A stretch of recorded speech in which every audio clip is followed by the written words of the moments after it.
noise!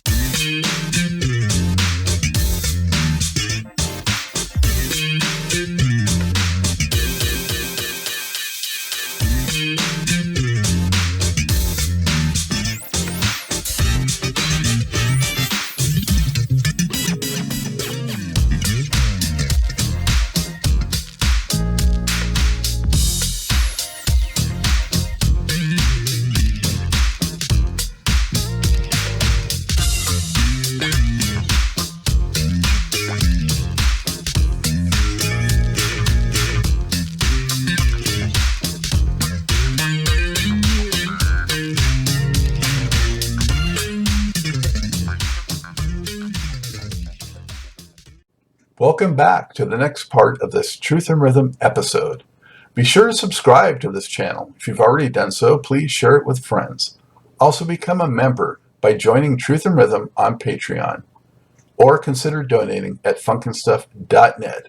Thank you so much for your interest and support. Enjoy. You also you worked with Junie Morrison? Junie's, yeah, I did. Yeah, I did a number. Tell us a little bit about him. Well, Junie was extremely talented. He was a lot like a Prince type person. He really was really good. He was funny, and he's quirky. Unfortunately, he's not with us anymore. But you know, these guys, they're just super talented. He was super talented, and I don't know. Unfortunately, he never had that big hit. His greatest success was with George Clinton and Funkadelic. Absolutely. Yeah. I don't know what happened there. I never really talked to him about it. But he was a funny guy. He was very funny. He was always cracking jokes and having fun. But and you know, he was, you know, like the funky worm, you know, that kind of stuff. He was like, you know, that was kind of like him. So well, he didn't have a big hit. Sometimes Wes Boatman seemed very fond of Junie. Oh yeah, oh of course, yeah, I am too. Junie was a great guy. Wes has probably a lot more to say because I think he did a lot more work with Junie. I mean, everything I did was, you know, just studio. It was like 3 albums. But yeah, he used to record. His favorite mic was a KM86 Neumann that we had at the studio, and I would put him really close on it with the windscreen. Because he's soft spoken. Yeah. Love will keep us or whatever it was. I can't remember the lyrics, but I remember the sort of the line that one. And yeah, he kind of like he was somebody who sang loud. You know, it was like I hear Karen Carpenter was like a soft singer, and he had that same kind of thing. So he was a great singer. He was really good. He was a really good singer, but he played everything. I mean, you know, he's not one of these guys. He's just they do it all. They do it all. And the arrangements too. Yeah, I know, it's nuts. I mean, he really would. He would do some. But he would kind of arrange it and go, no. And then, okay, try this. Oh yeah, that's it. You know, and he would know what he was doing. And after he tried it, he go, yeah, okay. And I could see in his head, he must have been like having this thing go in his head that was like, okay, well, I need to instead of like, and so he would, yeah, yeah. And you worked with Faczo? Faczo, yeah, Faczo, man, that's wild. That's wild. I don't remember much of it. Sorry. Well, they were that Ohio Players spin-off group, and they had the big hit "Riding High." Mm-hmm. But I saw in your credits, you're down for "Breaking the Funk," a '79 album they did. Oh yeah, "Breaking the Funk." Yeah, I totally remember that song. Yeah, breaking the funk. Yeah, Yeah, I'm sorry that I'd forgotten about that. I'll jog your memory. Yeah. I don't remember the recording very much. So sorry. What about Dayton? You remember those guys? Dayton? Yeah. Dayton was like, they were like the band everybody hoped would get there, have a big hit. We really did. We really liked everybody. Sean and the gang. And gosh, you know, I think I go back to my original little studio I was at, which is that Appalachia Sound Studio. And yeah, I remember recording them, and then some sort of iteration of them. And then they kind of got together, they gelled, and they didn't know what to call themselves, so they called themselves Dayton. And they, you know, everybody was really involved. Everybody at the studio was really involved, trying to get them right there. And it was good. It didn't go as far as I had hoped, I guess. Yeah, they didn't have that extra spark like you There's get a- with the Ohio Players or some of Yeah. these other groups. Yeah. Yeah, Yeah. I'm not sure. Yeah. And Sean was also his son, right? Was he part of Son? Sean Did was you say part of. Sean? Oh, Did- Son, the group. Yeah. Such an idiot. S-U-N. Wait a minute. You got a son named Sean. No, S-U-N. sorry, dude. Yeah, Son, man. Yeah, those guys. They're cool. Yeah, I love these bands, man. They got the horn bands, baby. I love that. Oh That yeah. was my thing. I love the horn thing. Byron So, Bird with Son. Yeah. that's right.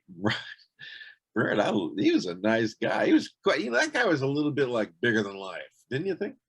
I don't know. He's sort of a genius of some kind, right? He's like really into science and Yeah, I mean, the guy is, you know, seemed really intelligent and bigger. He had a big personality. That's what I felt. It's like, yeah. yeah, they were good. They were great. And you mentioned Slave. So do Mhm. you recall actually working with them, because they've gotten, you know, kind of legendary status at this point, especially their bass player, Mark Adams. Right. Do you remember anything you could share related to Slave? Well, first of all, I didn't cut their tracks. I mixed their tracks, and I mixed their tracks with their producer Jimmy Douglas. It was a hot summer. It was a very, very hot summer. Jimmy fell asleep in his car one morning, waiting to go to the studio, and didn't wake up till about 5 in the afternoon. And he showed up one day. He came up the stairs, and I've been there for 3 or 4 or 5 hours because it was just kind of like, oh, thanks. You know, I mixed to a point, and I kind of needed him to kind of give the go ahead. That's how it kind of works, you know, when you're mixing. They give you the free reign. They put it together, whatever. You put it together, and then you know, okay, where do you want to go from here? And then you start changing things, and it molds into whatever that's going to be. So I was waiting for him, and poor guy, he was so tired. I guess he fell asleep in his car, and man, he looked so bad when he came upstairs, and then he wanted to keep working. So I was like, okay, well, whatever. I guess we'll do. And so, but it was, yeah. So I was with him. He was fun, and he's of course sort of a legendary producer. You know, he's done a lot of great stuff. Did they have you mix the bass up especially high for Slave? You know, I as far as specifics on these things, I'm really not going to be that great.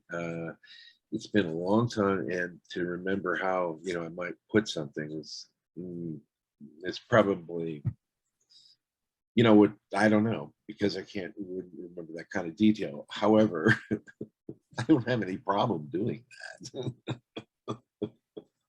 I kind of enjoy the bass up anyway. Well, just so viewers know, I have you associated with their records Bad Enough, Visions of the Light. And yeah, right, Visions of the Light. Yeah. And then Yeah. And also Platypus was another Platypus, man, kind of like Dayton in a way, kind of the same level. Yeah. They're on Casablanca. I remember them very, very well. Of course, I remember them very well because my name is Platt, and they would make fun of me because, you know, The association of the name. So, but yeah, those guys were cool. They were really nice guys too.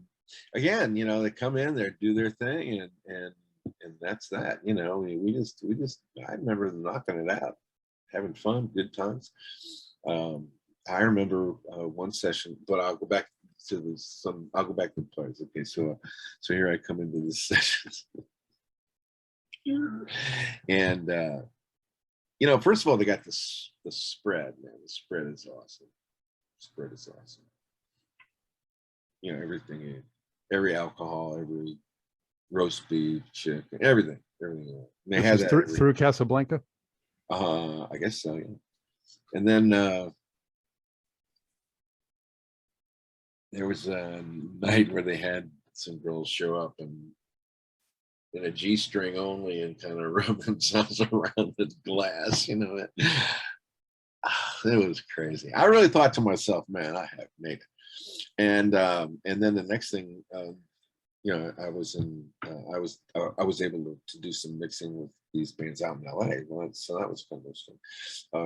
The thing that the thing that made the difference, though, I think in all these records too, was not only the talent, tremendous talent, and all that, but this studio was between three highways, okay? And it felt really urban. It felt like when you went in there, it's like, oh, this is a weird place. And you take this funky elevator up to the third floor, and then you go, and it's like, wow, there's a studio here. What the hell is this doing here?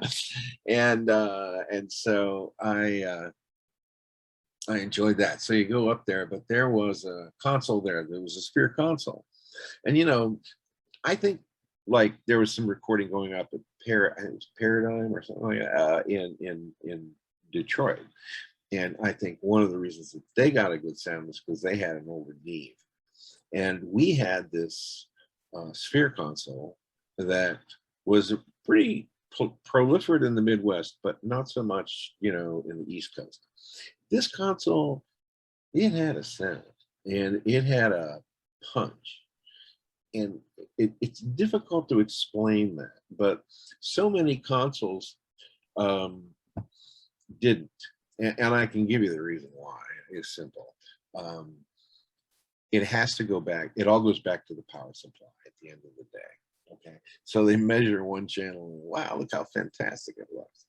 But then when you get 32 inputs going on it or something, well, that becomes a problem because the power supply is being pulled down and pulled down and pulled down by each of the channels that you have running and operating. You're getting stressed out.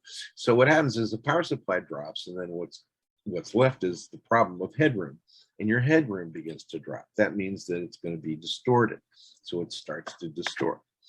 Okay, well, there's a couple ways you can have this kind of distortion. There's good distortion, there's bad distortion, but you don't want distortion coming out of a console if you don't have to. And so the Neves had big power supplies, and the Sphere consoles had big power supplies. So you could mix on these consoles, or you could cut on these consoles, and they would stay true to the sound. Because there are some of those consoles out there where you would start to mix, and by the time you put everything in, it sounded different. The punch was gone. So I think that was part of it. That the console, the technology was not super sophisticated. It was very discreet. That console was a discrete console, so it didn't have any chips and didn't have many chips or anything like that. Yeah, well, you mentioned a lot of things that are characteristics that all feed into the final result, right? And a lot of things are that way only one point in time. They can't be completely replicated again. It's true. I hate to try it. It is true, my friend. It is true. There was a whole, it's the whole thing. It's like you got a tape machine that's running DVX. You got this console that's, got an electronic thing in it that changes every console. Any analog console changes when you get a lot of inputs into it running, and it's something that you don't hear now because in digital land, I've got a digital console. There's no stress on anything. It stays the same, no matter how many inputs you put on it. Let me ask you, Gary, did you work with Sugarfoot at all? Yeah, sure. What a wonderful, I'll tell you straight up, kind.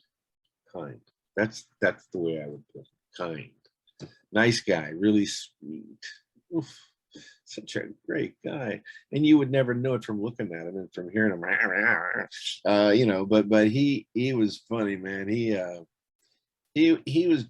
a lot of dry humor, and he'd say stuff that was funny all the time, but you'd have to be listening because his humor was so dry. I was laughing my ass off, and I got along with him really well. And he was a good guitar player too, man. Yeah, he was really good. I was really digging that. I didn't think of him as much of a guitar player until I worked with him, and then I thought, wow, this guy's really good. It's pretty wild.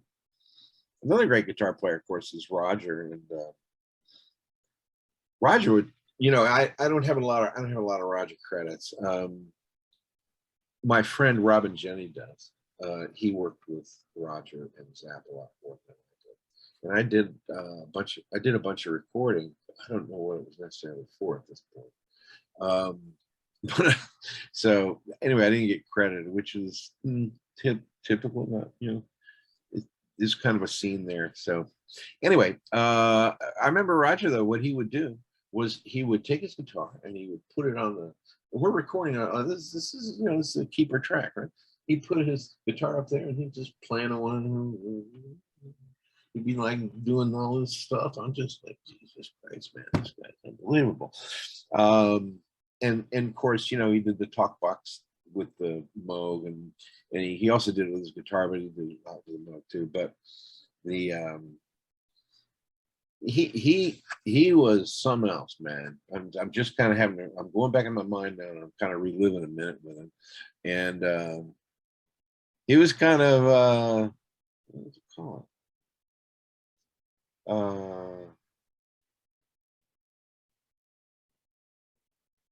He was a powerful person.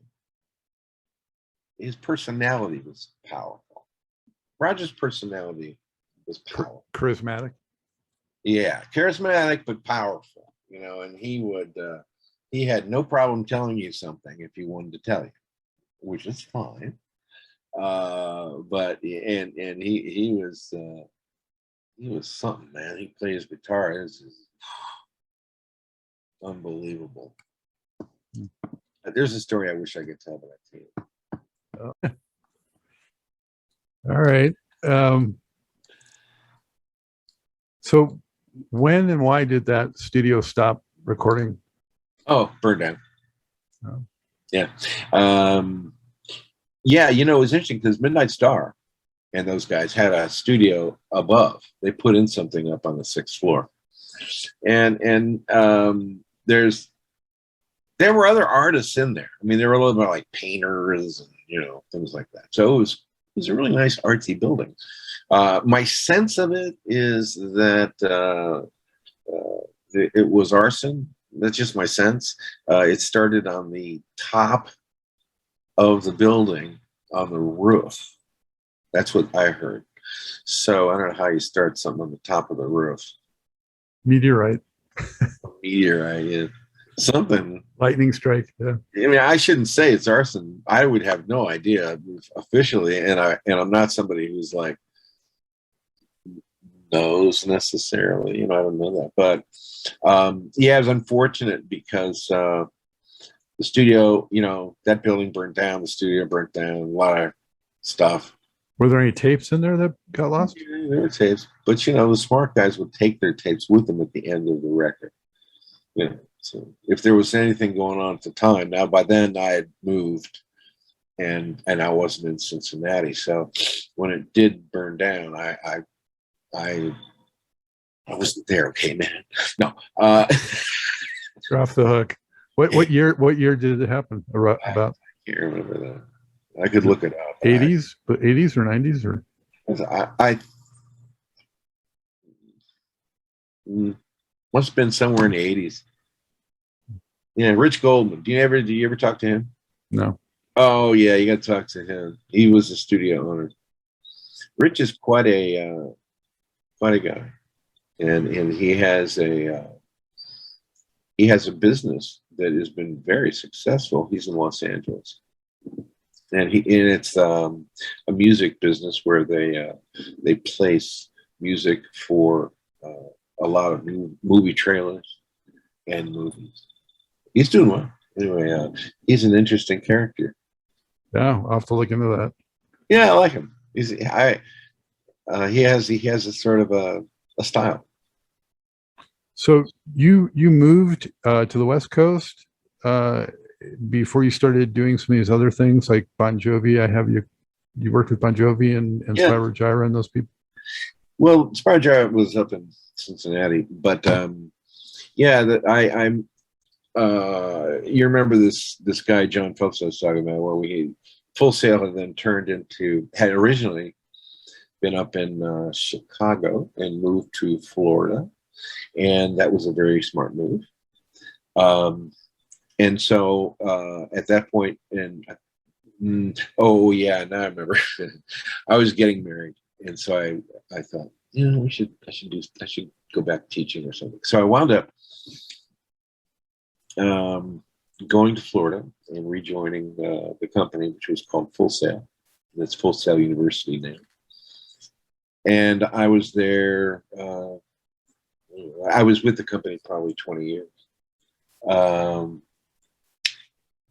And I'm going to write this down on a website. Well, I've written it all down. I just have to publish it basically. There's a long story that I'm not going to get into, but yeah, after being with them for 20 years, I was fired on Christmas Eve. That's good timing. Yeah, and then I was well, apparently they wanted stock. I had stock in the company, so they wanted it, and that turned into about $32 million, which I didn't get, unfortunately. But anyway, yeah, they sold for $400 million, and I had 8%, and that went back from the beginning. So anyway, I wound up meeting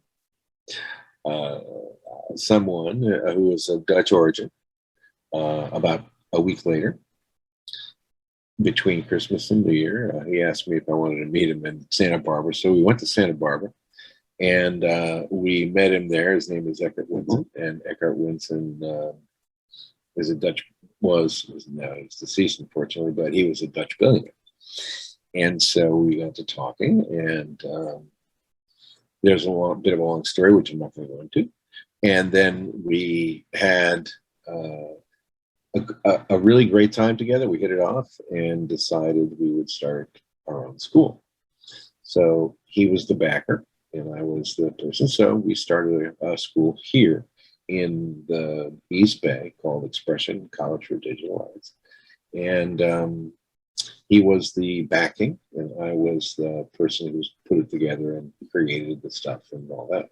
Now, during the time at Full Sail, let's say, that's when I did the Bon Jovi recordings. And Rick Wakeman as well. Rick Wakeman as well. God, he was great. He is a wild man. There's nobody wilder than Rick Wakeman. Okay, he is a mad genius guy. He was really fun. That was really fun because he did things nobody would do. I mean, musically speaking, he was very adventurous, like that guy. Yeah. How is it different for you working with those rap artists compared to the funk or the rock? Oh.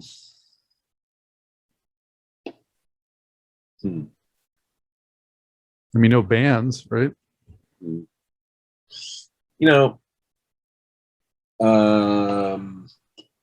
kind of like don't. Okay, let me put it this way. It was a long pause. When the first real rap experience I had was with Shaq. And I told Shaq that. And so that for me, his first record was a real learning experience for me. And what we know now was at that time new to me, which was that the console was in mono. There's no reverb, and basically we would mix in mono, and that a track would be brought in or made, a simple track would be made, and the lyrics would be invented in the studio live, and then recorded, and then we would mix it, and that'd be that. The process was very different, very basic. And with the rap stuff, that's still the way it is. Most of the time they'll come in with a 2-track and add vocals or maybe an instrument over that. But it's not my favorite, because unfortunately so many times rappers need to take into account that there's things in the music that are clashing with them. And they don't really see that maybe a lot of times until it's pointed out. And then you can't fix it. Because it's in 2 tracks, right? I can't take it out. So that's a little strange. But with with R&B, it's constantly evolving. I mean, you have a vocal. We have a track. You make this track, right? And then you have this vocal that you put with it, and then the track evolves around that vocal again. Much more sophisticated, and so much more musical. But that's not. I'm not dissing rap, because rap is a much more sort of urban tribal thing.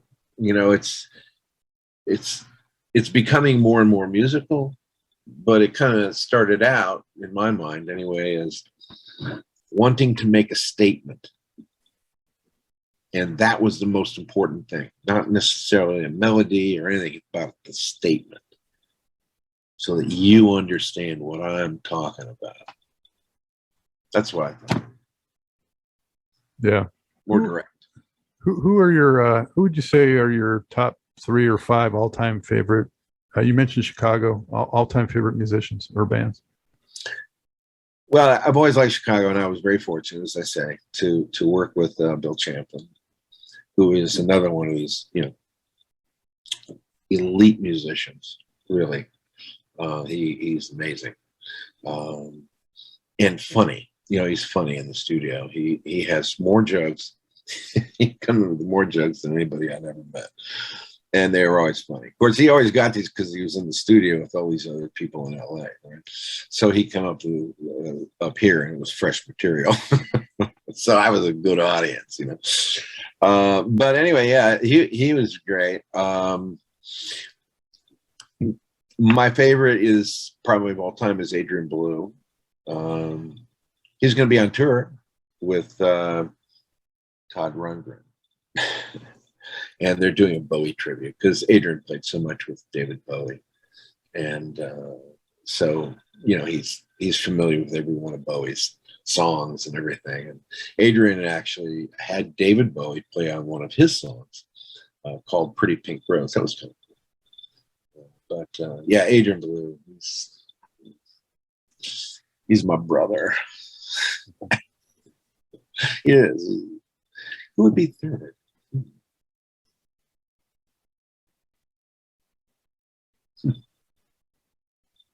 They all start falling into a layer. There's a couple of just pop away. What do you think are the 1 or 2 projects that you're most proud of in the recording industry? Well, honest to God, the first Adrian Blue record, I don't know if you've ever heard it. I haven't. Is that the Twang Barking? No, that's the second record. Oh, okay, Lone Rhino. Yeah. Yeah. That record is fantastic, I think. It has a lot of creativity, and when you really listen to it, you really hear the kind of great arranging that Adrian had done on it, and we recorded that at Compass Point in the Bahamas. And it was kind of funny because we went in there for I guess it was about a month or two we were supposed to be there. So we get down there, and for the first 2 weeks, Adrian's like, well, we're just gonna play. Okay. And so they were trying to like improvise, you know, this music, and it was a disaster. I hate to say it, but it didn't work. And so it was kind of funny because one night, you know, we all kind of got blasted and were drunk and out there on the beach, or, you know, by the house on the beach. And next day, Adrian came in and said, all right, let's get started. And we came in and we did the songs that we came to do. I think he just wanted to find out if anything else could happen. You know, he was kind of in, you know, he's kind of in the era of Eno, you know, and you know, the experimental stuff, you know, with Laurie Anderson. And he's very friends. Talking Heads, David Byrne. Yeah, he really likes Laurie Anderson, Talking Heads, and all that. So that's kind of the era. So you have to, you know, think about that. One of the things he wanted to do, which we couldn't do, and we went specifically to Compass Point for, was that they said they had automation on their system. Remember, this is 1981 or something, and so automation was relatively new, really.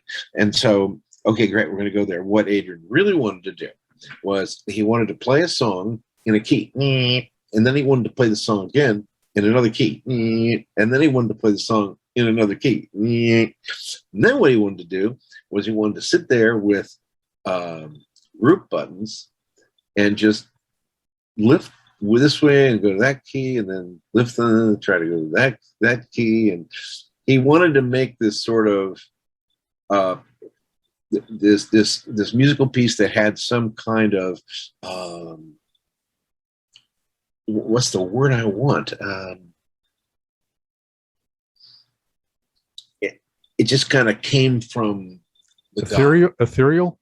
Not necessarily ethereal, but it was something that would just spontaneously happen, be captured, and that was it. So that was a cool idea. I love that idea, of course, but spontaneous. We didn't do it because we found out they didn't have automation. And they said, no, man, we don't have automation. We like to consider it an artistic expression rather than automated. And I said, well, that's great, except we want to do something that requires it. Anyway, it was very funny at the time.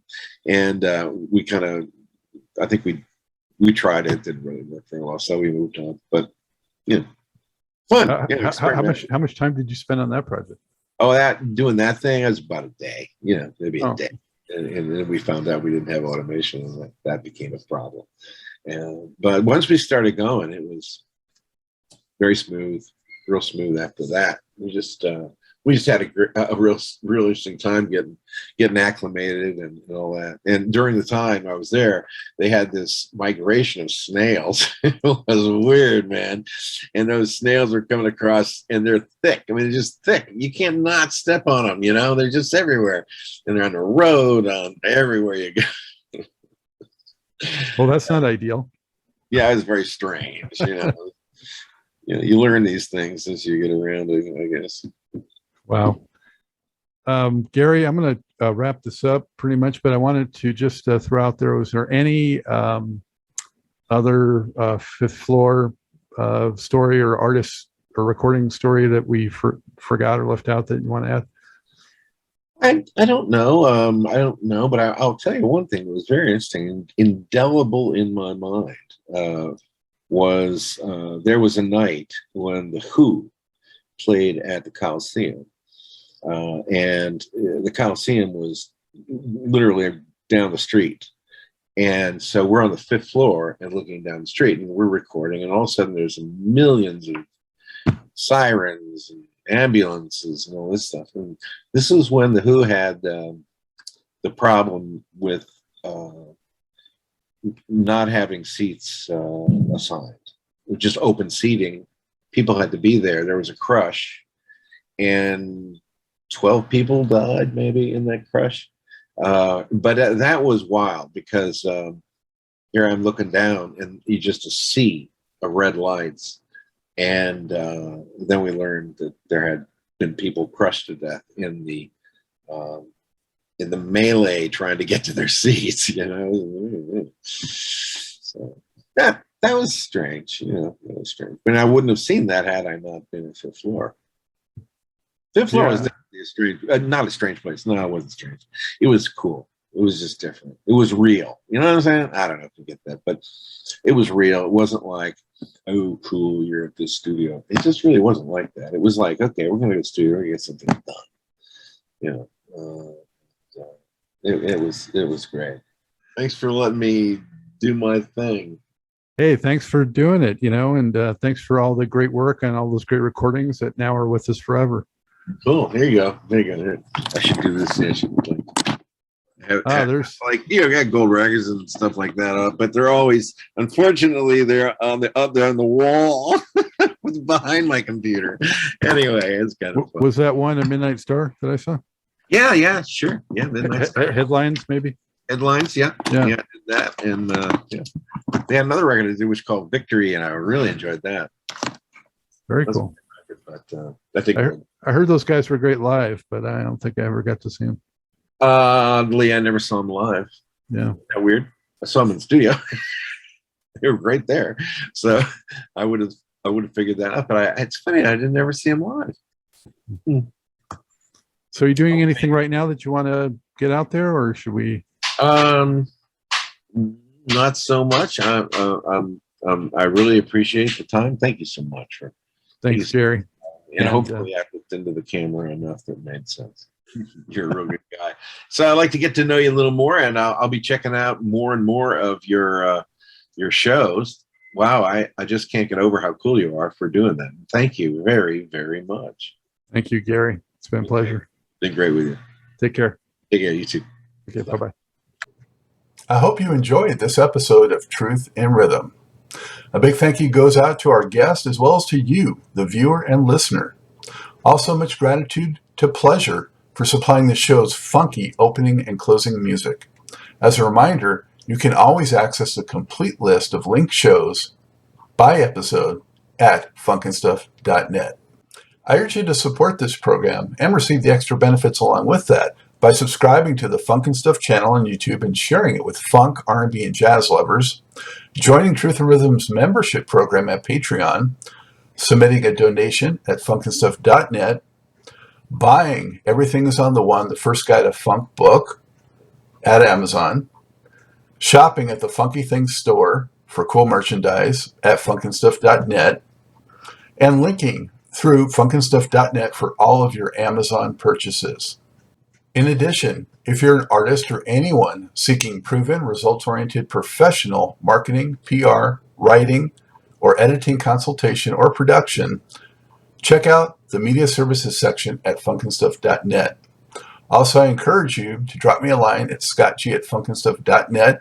I love the feedback, suggestions, guest requests, appearance and sponsorship inquiries, and just talking about my favorite subject, groove-based music. For now, and as always, this is Scott Dr. GX Goldfine saying, keep on vibing to the rhythm of the one.